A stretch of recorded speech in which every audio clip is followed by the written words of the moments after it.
Hello, fellow political enthusiasts. We analyze several conservative, moderate, and liberal linkage institutions and their positions on marijuana. So before we start, you should know what a linkage institution is. A linkage institution is a structure within a society that connects people to the government. These institutions include elections, political parties, interest groups, and the media. And we'll analyze different candidates in this video, also media sources and interest groups. So next, we'll take you to Saul, who will talk more about the interest groups he analyzed. Bloop. Hi, this is Saul, and I had the opportunity to analyze Patrick Kennedy's interview with MSNBC about Project SAM, which is Smart Approaches to Marijuana. In the interview, he talks about his viewpoints and arguments over marijuana and the legalization of it, and what the setbacks there will be if this continues on, and what the future will hold for the marijuana and the impact it can inflict on the people, especially the younger generation. In the interview, his political ideology of his source is conservative. Evidence to support why I believe this source is conservative is that his viewpoints made a big indicator as to what he supported. Although he's a liberal Democrat, he does not want this drug to be legal or expand into other states. He constantly talked about how there are far more drawbacks than positive outcomes. He stated constantly that marijuana industries will become just as big as the tobacco and alcohol ones. And that is a big problem because it can then target the children and affect them just how tobacco and alcohol was and continues to target the audience now. He even stated that 9 out of 10 kids are addicts, which would bring awareness to parents and adults because they don't want their children to be addicted to a drug that is easily obtainable for them in states where the drug is legal. Also in the interview, the interviewer stated that Patrick Kennedy was also an addict to drugs in his early ages, and that was a big red flag because it's contradicting to have an addict or a past addict go against the drug that he used and can't say much because it's a choice for the person to become an addict, or they can stop from being addicted. Some people need it for medical uses, and having that not legal can stop them from obtaining that drug. Also, the interviewer states that his family, Patrick Kennedy's, made a big amount of money selling alcohol, which is also a big drug just like marijuana. And that's contradicting to what he's saying as well, because he's not trying to stop that business from increasing, but just marijuana. So to wrap things up, I believe that this interview does not support what he's trying to say because of its biases and what he says, and doesn't talk about both sides of the argument, just about the negatives. So up next is Abraham, who will talk more about media groups. Hello, this is Abraham. I had the opportunity to analyze Ben Carson's point of view on marijuana. His point of view and arguments over the legalization of marijuana is that it should not be legalized. This source is conservative. Why I believe this source is conservative is because that Ben Carson says that marijuana can lead to more dangerous drugs. Also, he believes that the government should disallow it because it harms people. The government should not approve of harmful things. This source exhibits bias because he doesn't take other arguments into account. This weakens the government because it does not use counterclaims. Logical fallacy I found in this argument was a bandwagon appeal and a hasty generalization. It was. Everyone knows marijuana is a gateway drug. And this implies that marijuana leads to other drugs, and that everyone uses marijuana also uses other drugs. This is important because its generalization does not provide any evidence. So overall, this source provides a clear argument on why marijuana shouldn't be legalized.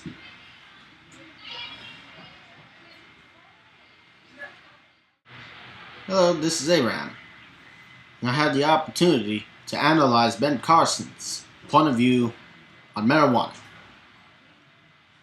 His point of view and arguments over the legalization of marijuana is that it should not be legalized. This source is conservative.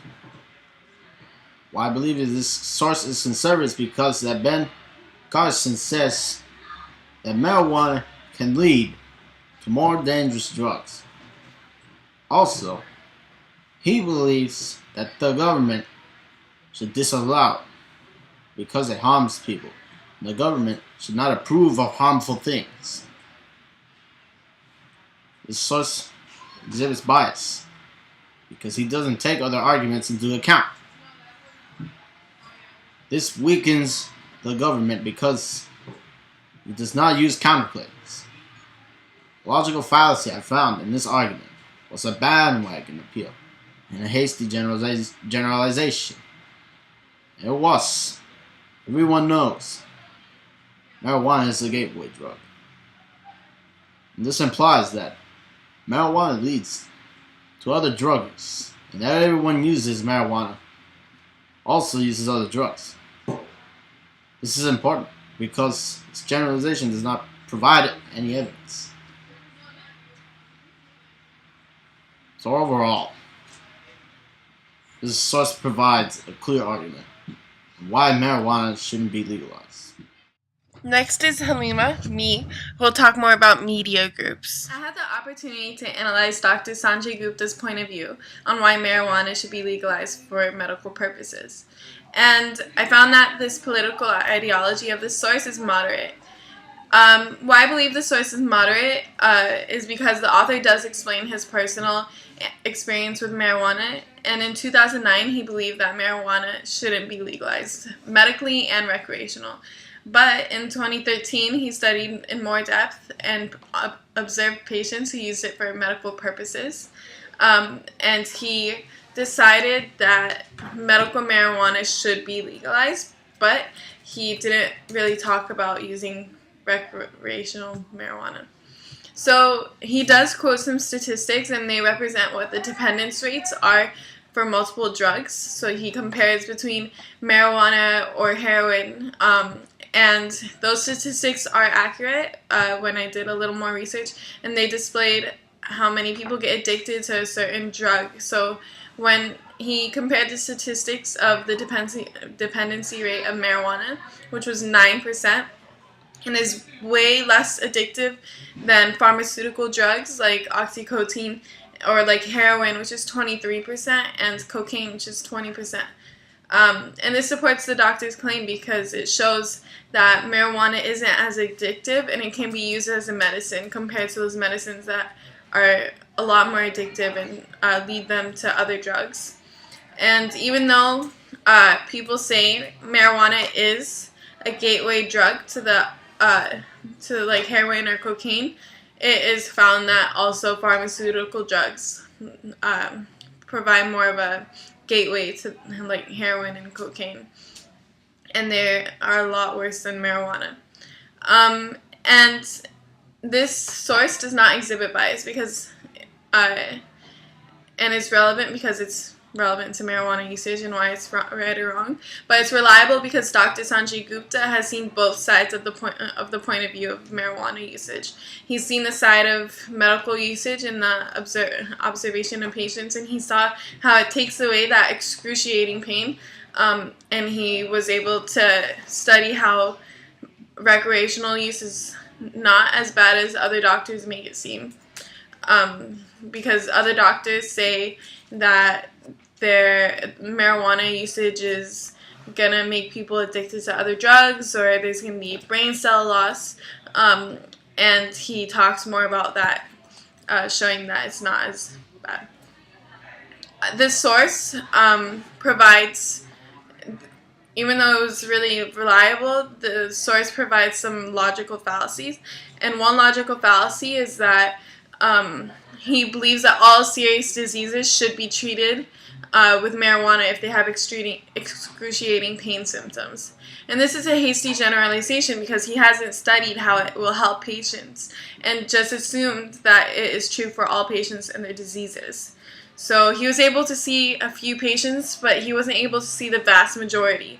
And all the people who do use marijuana eventually stay with marijuana usage, and they also use the pharmaceutical drugs, which isn't the pharmaceutical drugs are meant to take away the disease, and marijuana just prevents the pain.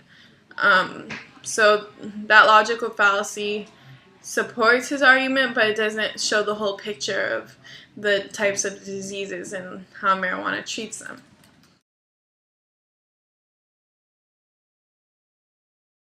Article. In the article, it clearly states that Miriam supports medical marijuana, and she explicitly expresses her point of view in arguments over marijuana. The political ideology for this source is liberal. The source comes from a Republican candidate and describes how Marianne, the campaigning governor for Texas, wants to legalize marijuana for the sake of human health and to make small amounts of marijuana legal. Although it might seem strange for a Republican to have a liberal point of view, the article proves otherwise. Evidence to support why I believe this source is liberal is because Miriam wants people from Texas to have a say, through direct votes, on the issues of medical marijuana and discrimination of small amounts of marijuana. In the article, it also says that legalizing the prescription and possession of medical marijuana helps human health, which eliminates the article from being conservative, because conservative prides themselves in resisting change. The article also doesn't have a counter-argument, also eliminating from being moderate, because it only shows one side and their arguments. Miriam's point of view on marijuana is that marijuana should be legal because policemen shouldn't be worried about chasing people with small amounts of marijuana, but instead going after the more severe crimes. Miriam also believes that Texas should legalize marijuana because it helps human health. According to Mayo Clinic, marijuana has been studied for the treatment of a number of conditions, including chronic pain of cancer, eczema, epilepsy, insomnia, and symptoms of multiple sclerosis. The source also exhibits bias because in the article it said that the governor cannot veto a joint resolution, but the government has a great influence in helping secure the two-third party. This shows bias because she is sure that she will get what she wants because she has a lot of influence over the government, making people think that she has a lot of power over the government. Miriam Martinez's campaign article claims that medical marijuana and discrimination of small amounts of marijuana can help improve human health as well as fighting more serious crimes. Miriam Martinez's campaign article does not provide statistics or opposing views / counter-arguments. This weakens their argument because it doesn't clearly give a reader an idea of how much difference marijuana can actually make to human health or even fighting crimes. Miriam Martinez also gives an argument about marijuana should be legalized and does not give any counter-arguments. Counter-arguments give the article more strength because you present the other side's ideas and then you defeat them with your own arguments and make the audience agree with you. Some logical fallacies that I found in the argument were hasty generalization and non sequitur. Hasty generalization applies to my argument because the article makes generalizations without much supporting evidence to back it up. It makes assumptions that aren't necessarily true. For example, it makes an assumption that marijuana can help stop severe crimes and improve human health. It also has a non sequitur because towards the end of the article, Miriam says that the majority of the doctors recommended her sister receive medical marijuana.